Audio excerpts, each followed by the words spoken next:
చెలిపోయింది. ఈరోజు కూడా ఇజ్రాయెల్ దేశంలో ఆ సముద్రము ఉంది. అక్కడ రథాలు ఇప్పుడు సైంటిస్టులు కనిపెట్టారు. ఈ రథాలు ఆ సముద్రంలో చూశారంట.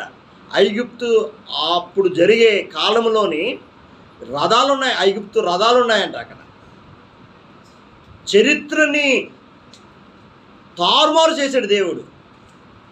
ఎప్పుడు జరగలే.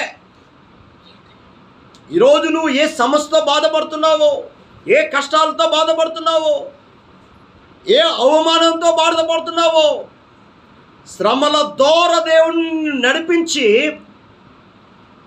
అత్యధికమైన విజయాన్ని, ఎక్కడైతే నువ్వు ఓడిపోయావో, ఎక్కడైతే ఓటమి జరిగిందో అక్కడే నిన్ను నిలబెట్టి